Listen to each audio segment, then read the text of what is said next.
진실에 접근해 다시 오신 것을 환영합니다. 중동은 이번 주 매우 혼란스러웠고 미국과 이란 간 긴장은 계속 고조되고 있습니다. 그런데 이란 상황이 실제로 더 악화될 수 있을까요? 정권은 그걸 현실로 만들기 위해 모든 수단을 동원하고 있어요.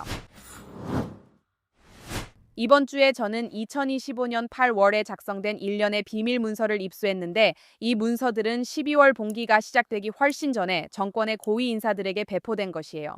이 문서들은 이슬람 공화국이 인터넷을 영구적으로 차단하고 나라를 고립시키기 위한 8년간의 음흉한 계획을 자세히 설명하고 있어요. 중국을 본보기로 삼고 있는 걸까요? 이슬람 공화국이 수년간 이란 인터넷을 영구적으로 재편하려 준비해 왔음을 보여줍니다. 일시적인 보안 대응이 아니라 장기적인 억압 구조로서 말이에요. 이 문서들은 이란의 인터넷 관리, 필터링, 집행을 담당하는 국가사이버공간센터의 책임자인 모하마드 아민 아가미리에게 제출되었다고 해요. 이제 맥락을 위해 말씀드리자면 시위가 확산되면서 국제 보도에서는 집단 학살, 대규모 체포, 그리고 장기간에 걸친 전국적인 인터넷 차단이 기록되었고 이로 인해 보도가 매우 어려워졌어요. 이미 약 4만 명의 시위대가 사망했어요. 그리고 인터넷을 극도로 제한하는 것은 분명히 조직적인 움직임을 막고 학대의 증거가 전 세계에 퍼지는 것을 막기 위해 의도된 것이에요. 이 문서들은 왜 정권이 자체적으로 외국 기술에 의존하는 것을 존재에 대한 위협으로 설명하는지 그들의 언어로 설명하고 있어요. 메신저 앱, VPN, 클라우드 서비스, 그리고 외국 소프트웨어 모두가 이 문서들에서 언급되고 있어요. 적대적인 세력의 손에 쥐어진 지능적인 봉쇄의 도구들이에요. 해결책은 저자들이 반복해서 말하는 외국 의존도 제로인데 이는 현대 생활의 거의 모든 계층에서 외국 기술을 제거하는 것을 의미해요. 광섬유 네트워크, 데이터 센터, 통신 시스템, 운영체제, 클라우드 플랫폼, 오피스 소프트웨어, 인공지능 도구, 메신저 앱, 이메일 서비스, 화상회의 플랫폼까지요. 맞아요. 텔레그램, 왓츠앱, 지메일, 줌, 인스타그램, X 등 소셜미디어가 모두 이 계획의 명확한 표적입니다. 이 계획은 점진적이지만 되돌릴 수 없는 완전한 국내 통제로의 전환을 요구하고 있어요. 그리고 이 시스템은 민주적 변화 범위 밖에 둬야 한다고 강조해요. 정부와 의회는 바뀔 수 있기 때문이에요. 하지만 사이버 공간의 통제는 최고 지도자에게 충성하는 기관에 확고히 기반을 두어야 하며 선거로부터 완전히 분리되어야 한다고 해요. 그 권한은 이란 국가 사이버 공간 센터에 있게 되는데 문서에서는 이곳을 집행의 중심 엔진이라고 설명하고 있어요. 이 기관은 각 부처 위에 위치하며 광범위한 규제 권한과 독립적인 자금 지원, 그리고 보안 및 정보기관 전반에 걸친 조정 권한을 가지고 있어요. 또한 이 문서들은 법적으로 강제되는 정권 승인 플랫폼의 의무적 사용도 요구하고 있어요. 외국 플랫폼이나 VPN을 사용하는 것은 특히 민감한 분야에서 범죄로 간주될 거예요. 지침을 따르지 않는 관리자나 공무원은 해고되거나 감옥에 갈 수도 있어요. 이 문서들에서는 이러한 위반 행위를 디지털 주권에 대한 범죄로 규정하고 있어요. 이제 인공지능도 이 시스템에서 중심적인 역할을 하고 있어요. 이 계획에는 국가 인공지능 클라우드, 국산 GPU, 팜, 중앙집중식 데이터 플랫폼, 얼굴 인식, 행동 분석, 자동화된 디지털 의사결정이 포함되어 있고 수십만 명의 훈련된 인력이 투입될 예정이에요. 그리고 바로 여기서 화웨이를 무시할 수 없게 돼요. 물론 문서 자체에는 화웨이라는 이름이 직접적으로 언급되진 않아요. 저와 함께 이 문서를 검토한 이란의 사이버 보안 전문가들은 화웨이의 참여가 이 계획을 실행하는 데 있어 정권에 매우 중요하다고 말했어요. 전문가 중 한 명은 화웨이가 이미 이란의 핵심 통신망과 클라우드 인프라의 상당 부분을 장악하고 있다고 설명했어요.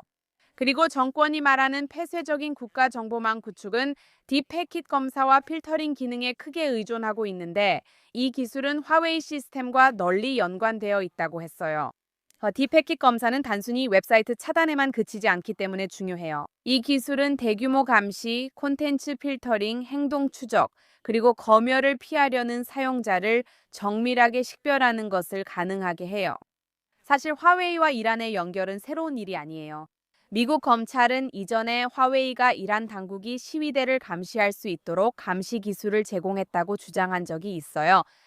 이러한 주장은 연방 기소장에서 인용된 내용이에요. 이런 상황에서 이란의 활동가들과 디아스포라 단체들은 이제 화웨이에 대한 전 세계적인 불매 운동을 촉구하고 있어요. 정부가 조치를 취하지 않을 때 기업의 공모에는 반드시 결과가 따라야 한다고 주장하고 있어요. 하지만 그 영향은 이란에만 국한되지 않아요.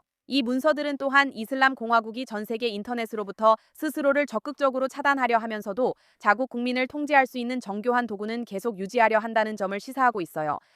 만약 이 모델이 성공한다면 전 세계 권위주의 정권들이 이를 본보기로 삼아 반대 의견을 억압하면서도 디지털화의 경제적 이익은 유지할 수 있게 될 거예요. 이제 현지에 있는 이란인들에게는 메시지가 분명해요. 한때는 비상 상황에서만 이루어지던 인터넷 차단이 이제 제도화되고 있다는 거죠. 정전 필터링, 정권이 운영하는 플랫폼으로의 강제 이동, 그리고 우회 도구의 범죄화가 이제 일상생활의 영구적인 특징이 되도록 하려는 거예요. 이것은 권력 통제와 의도적으로 디지털 감옥을 만드는 것에 관한 거예요. 그곳에서는 저항이 더 어려워지고 가시성은 사라지며 목소리를 내는 대가가 감당할 수 없을 만큼 커지게 돼요. 이 모든 내용이 기술적이어서 8년 계획의 5 핵심 목표를 쉽게 설명해 드릴게요. 일부는 이미 시행 중입니다. 첫째, 이 계획은 개방된 인터넷을 국가가 통제하는 인트라넷으로 대체해요. 이라는 시위 때만 사이트를 차단하는 게 아닙니다. 이 계획은 국민을 영구적으로 세계 인터넷에서 차단하고 정권에 폐쇄된 국내 네트워크로 강제로 옮기려는 것입니다. 이제 외국 플랫폼들은 단순히 제한되는 게 아니라 점차적으로 완전히 사라지게 돼요. 둘째, 이 정책은 정권이 승인한 앱과 서비스만 사용하게 강요합니다. 왓츠앱, 텔레그램 같은 메신저 앱, 지메일 같은 이메일, 인스타그램, X 같은 소셜미디어, 그리고 줌 같은 영상 통화까지 모두가 규제 대상이에요. 이란인들은 법적으로 국가에서 승인한 대체 앱만 사용해야 해요. 외국 앱이나 VPN 사용은 특히 민감한 분야에선 편법이 아니라 범죄입니다. 세 번째 목표는 사람들이 연결되는 방식을 범죄로 만드는 것입니다. VPN과 우회 도구, 그리고 암호화된 서비스들, 즉 이란인들이 지금 의존하고 있는 도구들이죠. 자유롭게 말하는 것이 명백하게 불법이 되는 거예요. 모두 다요. 이 계획은 단순히 사용자뿐만 아니라 다른 사람들에게 규정을 강제하지 않는 관리자, 공무원, 기관들까지 처벌하도록 하고 있어요. 네 번째로 하는 일은 AI로 구동되는 감시 시스템을 구축하는 거예요. 정권은 이 데이터를 중앙 집중화하고 AI를 이용해 얼굴 인식, 온라인 활동 추적, 자동화된 의사결정 등 행동을 감시할 계획이에요. 마지막으로 이 모든 것이 영구적으로 고정되어 앞으로 어떤 정부가 들어서도 유지되도록 설계된 것이 가장 중요합니다. 인터넷에 대한 통제권은 선출된 공직자가 아니라 오직 아야톨라에게만 충성하는 기관들이 갖게 될 거예요.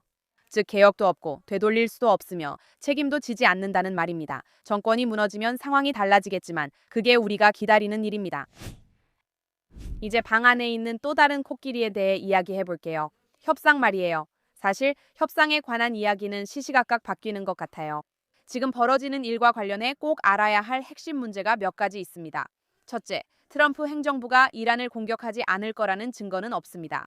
최근 몇 주 동안 주요 군사 자산들이 중동으로 이동했는데 이는 이슬람 공화국에 대한 대규모 공격을 시사하고 있어요. 하지만 그럼에도 불구하고 트럼프와 그의 측근들로부터 4가지 핵심 사안에 대해 협상을 원한다는 발언을 많이 들었어요. 그 4가지는 핵 프로그램, 이슬람 공화국이 보유한 이미 고농축된 우라늄 비축량, 탄도미사일 능력, 그리고 테러 대리인들에 대한 자금 지원이에요. 이제 여기서 유일한 문제는 이슬람 공화국이 핵 프로그램 이외에 어떤 것도 논의하려 하지 않는다는 점이에요. 물론 이것만으로는 충분하지 않죠. 사실 그 4가지 주제조차도 충분하지 않아요. 수만 명의 사람들이 미국이 지금 상대하고 있는 바로 그 정부에 의해 막 살해당했다는 사실을 생각해보면 더더욱 그렇죠. Yeah, that's right. 어쨌든 현재로서는 미국과 이란 이슬람 공화국 간의 핵 프로그램 협상은 여전히 깊게 교착 상태에 빠져 있고 매우 불안정한 상황이에요. 대화 방식과 장소를 두고 논쟁이 계속되고 있어요. 이번 주 금요일 이스탄불에서 예정되어 있던 협상 라운드는 시작도 하기 전에 무산되고 말았어요. 테헤란은 논의가 오직 자국의 핵 프로그램에만 한정되어야 한다고 주장했고 워싱턴이 의제를 확대하려는 시도를 거부했어요. 이로 인해 미국은 회의를 취소했고 수요일엔 특사 스티브 위트코프가 그 지역을 떠났어요. 이에 대한 반응도 볼 수 있었죠. 그럼에도 불구하고 이란 관리들은 회담이 핵 문제에 집중된다면 만날 준비가 되어 있다고 계속해서 주장했어요. 미국이 회담 취소를 발표한 지 몇 시간 만에 이런 일이 발생했습니다. 아랍 국가들은 이란이 핵심 문제를 다루기를 거부했음에도 불구하고 미국에 계속해서 회담을 이어가 달라고 촉구했어요. 이제 백악관은 현재로서는 금요일에 만날 예정이지만 합의에 대해서는 낙관적이지 않다고 답했어요. 어제 미국 국무장관 마르코 루비오가 이 문제에 대해 뭐라고 말했는지 확인해 보세요. 이란 국민들과 이란 정권은 매우 다릅니다. 성직자 계층의 이란 지도부는 이란 국민을 대변하지 않습니다. 저는 그 나라를 이끄는 사람들과 그곳에 사는 국민들 사이에 이렇게 큰 차이가 있는 다른 나라를 알지 못합니다. 시위대가 대우받은 방식에 대한 대통령의 입장에 대해서는 그는 매우 분명하게 밝혔습니다. 그리고 보셨듯이 대통령이 공개적으로 한 발언의 일부는 계획되고 있던 대규모 처형이 실제로 일어나기 직전에 이를 막는 데 기여했습니다. 그리고 분명히 그 외에도 대통령은 이에 대응하고 앞으로의 사건들에 어떻게 대응할지에 대해 여러 가지 선택지를 가지고 있습니다. 하지만 회담과 관련해서는 아시다시피 이란 측이 어떤 이유에서든 특정 형식에 동의했다가 그들의 체제 내에서 변경한 것 같습니다. 아니면 다른 이유가 있을 수도 있겠죠. 우리가 올바른 자리로 돌아갈 수 있을지 지켜봐야겠지만 미국은 그들과 만날 준비가 되어 있습니다. 금요일로 예정되어 있었던 것 같습니다. 스티브도 준비가 되어 있고 만날 준비가 되어 있습니다. 이란 측이 만나고 싶다면 우리는 준비가 되어 있습니다. 그들은 만남과 대화에 관심을 보였습니다. 만약 그들이 마음을 바꾼다면 우리도 괜찮습니다. 우리는 만나서 대화하는 것을 선호합니다. 이들과 합의할 수 있을지 확신은 없지만 우리는 알아보고 시도할 것입니다. 해가 될 건 없으니 뭔가 할 수 있는지 확인해 보겠습니다. 이 대통령은 언제나 어떤 갈등이나 도전에서도 평화로운 결과를 선호하는 분입니다. 그 안에는 풀어야 할 내용이 많다고 생각해요. 우선 분명히 처형은 멈추지 않았어요. 그건 완전히 부정확한 해석이에요. 루비오가 트럼프 말을 따라야 하지만 모두 그게 사실이 아님을 알아요. 또한 대통령이 군사적 충돌을 피하려고 노력하는 점은 감사하지만 군사적 충돌을 피하는 것이 실제로 부정적이거나 실수가 되는 시점은 언제일까요? 저는 거리에서 4만 명이 학살당할 때는 어떤 형태로든 군사적 조치가 필요하다고 생각해요. 어떤 핵 협상도 그 문제를 해결하지 못할 겁니다. 이번 협상 결과를 지켜봐야겠죠. 제 말은 그들이 낙관적으로 보이지는 않는다는 거예요. 그리고 현실적으로 미국 측은 의제 확대에 대해 타협하지 않겠다는 신호를 보냈어요. 그들은 핵 제한만으로는 충분하지 않다고 주장해왔고 그 말이 맞아요. 탄도 미사일 문제와 물론 지역 불안정화 문제도 함께 다뤄야 한다는 거죠. 하지만 이스라엘 쪽 상황이 어떻게 될지는 지켜봐야겠죠. 이번 주에요. 우리는 베냐민 네타냐후 총리가 이스라엘을 방문한 미국 특사 스티브 위트코프와도 만나는 것을 봤어요. 그리고 이란 이슬람 공화국과의 핵 협상이 계속 교착 상태에 머물러 있는 가운데 네타냐후 총리는 이스라엘 당국자들에 따르면 강력한 경고를 내렸어요. 이번 회의는 테헤란이 외교를 지연 전술로 사용한다는 이스라엘의 깊은 우려를 중심으로 진행됐어요. 시간을 벌면서 우라늄 농축과 무기 관련 인프라를 계속 발전시키고 있다는 거죠. 그리고 역시나 하루 만에 그 정권은 변화 의지가 없음을 드러냈어요.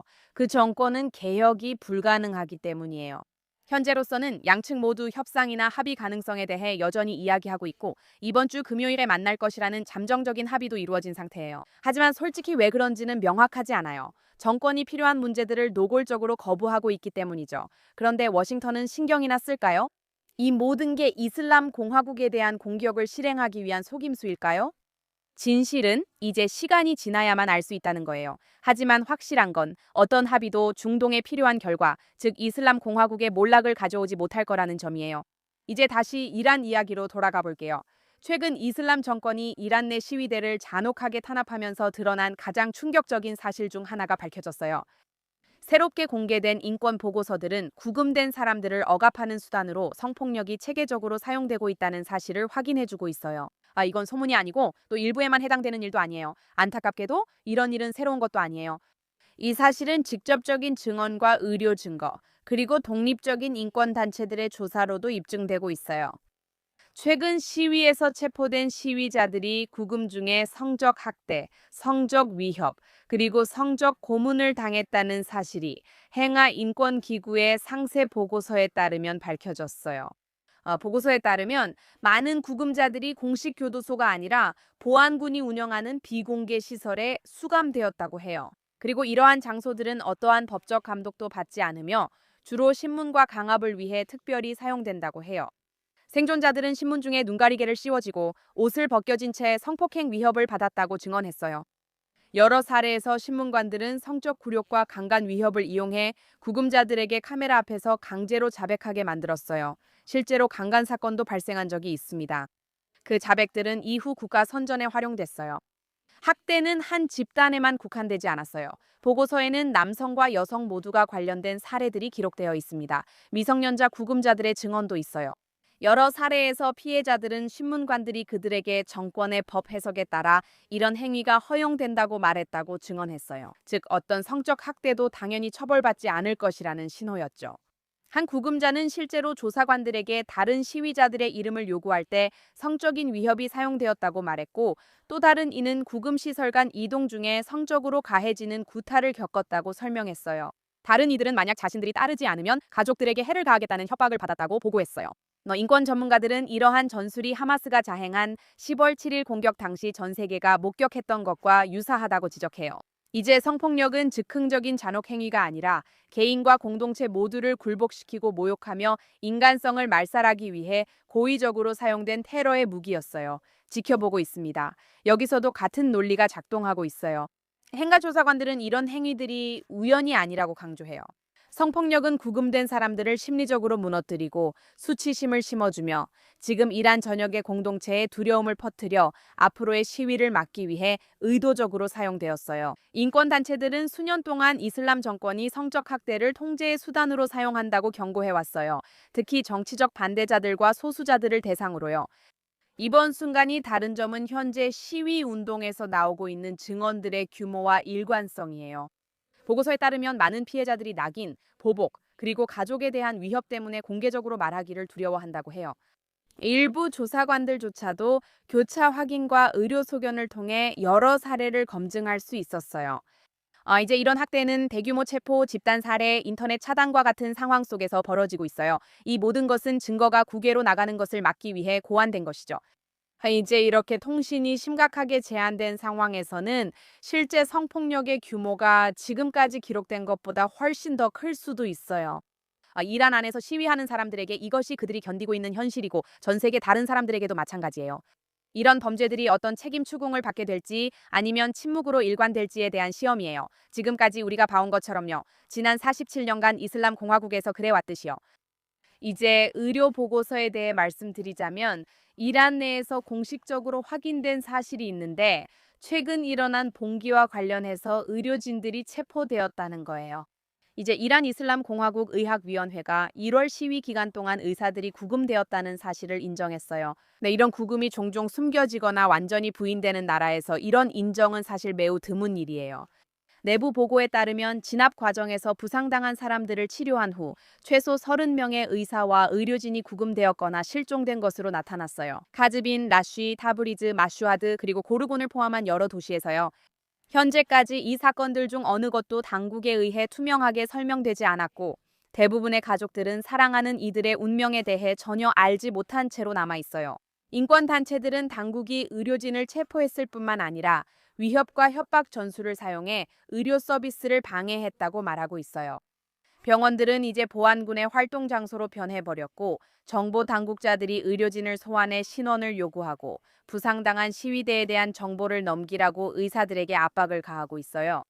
많은 환자들이 체포될까 봐 두려워 공식 병원을 피하고 있고 이로 인해 치료가 비밀 장소에서 이루어지거나 부상자들이 아예 치료를 받으려 하지 않는 상황이에요.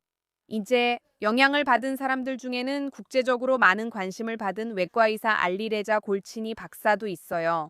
권리감시단체에 따르면 카즈빈 출신의 이 외과의사는 결국 사형까지 선고받을 수 있는 혐의로 기소되었다고 해요. 이것은 정권이 히포크라테스 선서를 지키는 의료진, 그러니까 자신의 직업을 성실히 수행하는 의료진을 처벌하는 방식에서 극적인 강경 조치예요. 인터뷰에서 이란의 한 의사는 부상자를 도우려는 의료진이 체포의 표적이 될 뿐만 아니라 보안군에게 위협까지 받는 두려움의 분위기를 묘사했어요. 만약 의료진이 환자의 신원을 밝히거나 치료한 사람에 대한 정보를 제공하기를 거부하면 이런 일이 벌어지는 거예요. 세계보건기구는 의료진과 의료시설이 공격을 받아 위기 상황에서 필수적인 서비스가 중단되고 있다는 점에 우려를 표명했어요. 세계보건기구 사무총장에 따르면 여러 의료시설과 응급구조소, 구급차들이 파손되었고 구급대원들도 부상을 입었어요. 이런 일들은 이란 도시들의 인도적 위기를 더욱 악화시키고 있고 그 광범위한 영향은 국민들에게 깊은 두려움을 주고 있어요. 보안군은 부상당한 시위자들을 찾기 위해 의료시설까지 급습했고 치유의 안전한 공간이어야 할 곳을 정권의 탄압이 이어지는 장소로 바꿔버렸어요. 세계보건기구도 최소 5명의 의료진이 치료를 제공하던 중에 구금되었다고 보고했어요. 이제 의료진을 겨냥한 이러한 탄압은 단순한 체포를 넘어섰어요. 이것은 의료 중립성의 핵심을 겨냥하는 것으로 의료진이 보복에 대한 두려움 없이 부상자를 치료할 수 있어야 한다는 보편적인 원칙이에요.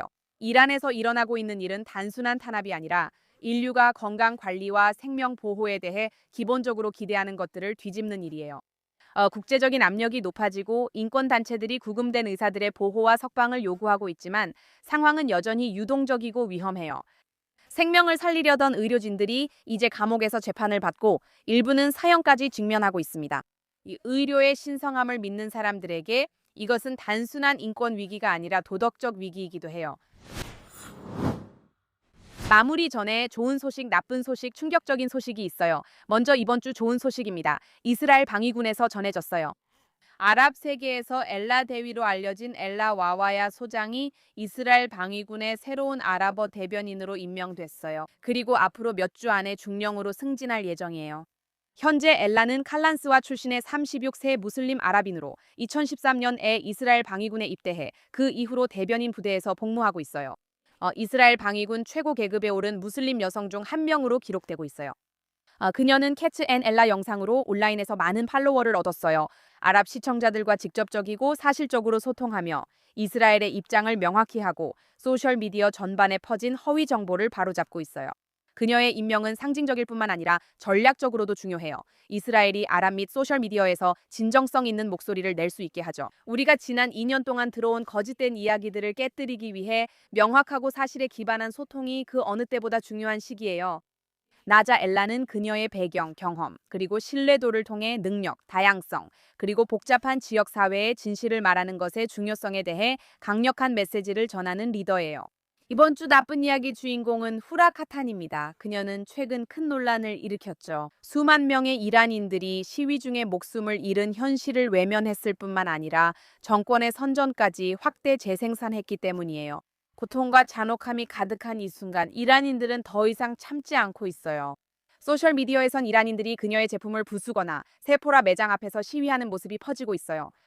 하지만 사실 그녀는 유대인과 세계 사건에 대한 터무니없는 음모론을 오랫동안 공유해온 전력이 있어요. 이스라엘이나 유대인 공동체가 9.111차 세계대전, 2차 세계대전을 일으켰다고 암시하기도 했죠.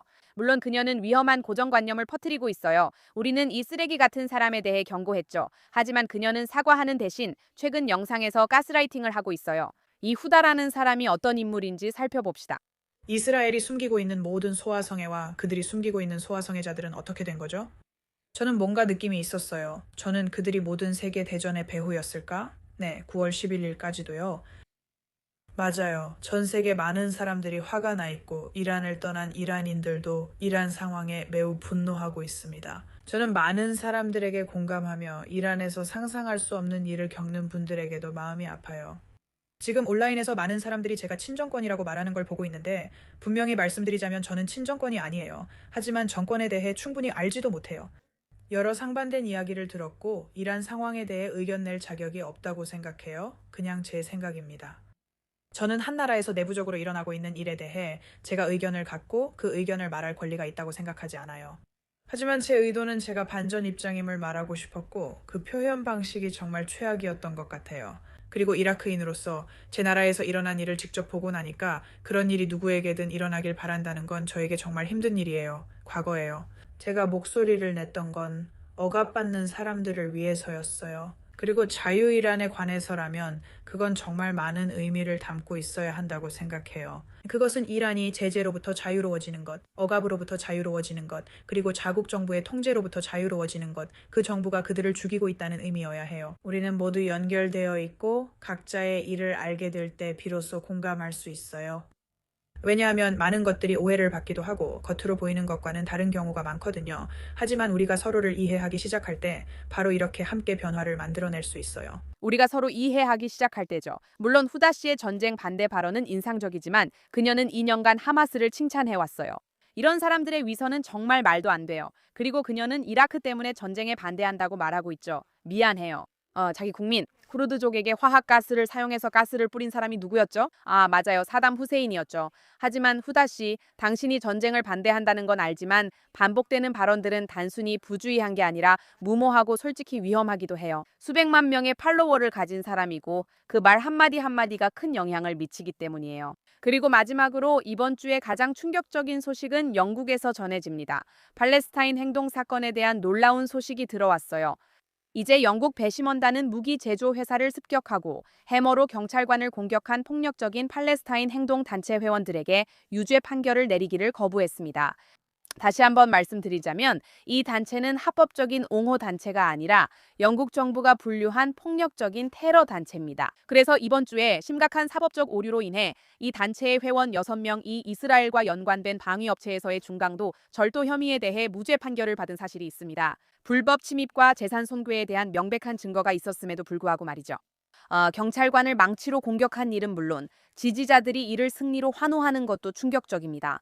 이제 이 활동가들의 실제 행동을 분명히 짚어야 합니다. 배심원들은 오늘 경찰이 공개한 영상을 보았습니다. 그중 많은 영상이 바디캠과 CCTV에서 촬영된 것이었습니다. 그리고 이 영상들은 상당히 충격적일 수 있다는 점을 미리 경고드립니다. 이 영상들은 그날 밤에 일어난 일의 일부를 보여주는 것으로 보입니다. 검찰은 6명의 피고인들이 은퇴한 경찰밴을 타고 창고에 돌진했으며 빨간색 점프수트를 입고 망치를 들고 있었다고 주장했습니다. 배심원들은 또한 코너 씨가 망치를 경찰에게 내리쳤다고 주장되는 순간에 여러 다른 영상들도 보았습니다. 에반스 경사 뒤 바닥에는 빨간 페인트가 흩뿌려져 혼란스럽습니다. 이 영상은 피고인 중 한 명이 몸싸움 끝에 체포되는 장면을 보여줍니다. 그 순간을 포착하기 전에 말이죠. 코너는 그룹의 다른 멤버 체포 전 무릎 꿇린 에반스를 테이저건으로 제압하기 전에 폭행한 혐의를 받고 있습니다. 에반스는 직전에 동료를 올려봤고 동료는 충격받은 표정이었다고 법정에서 진술했습니다. 그때 그녀는 등에 심한 통증을 느꼈고 무서웠다고 했습니다. 일어나려 했지만 실패해 엉덩이로 기어 동료들을 도우려 했다고 했습니다. 사무엘 코너는 체포된 후 수갑이 너무 꽉 끼었다고 불평했습니다. 그녀는 그 일을 하고 있을 때 그가 자신에게 집단 학살에 가담했다고 말했다고 법정에서 진술했습니다. 1년이 지난 지금도 그녀는 그날 밤 부상으로 제한된 업무만 하며 3개월간 휴직했습니다. 엑스레이에서 요추 골절이 확인됐기 때문입니다. 분명히 이 사건의 배심원들에게는 그것이 중요하지 않은 것 같습니다. 저는 이 행동이 시위가 아니라 협박이고 범죄이며 맞아요, 테러라고 분명히 말씀드리고 싶습니다.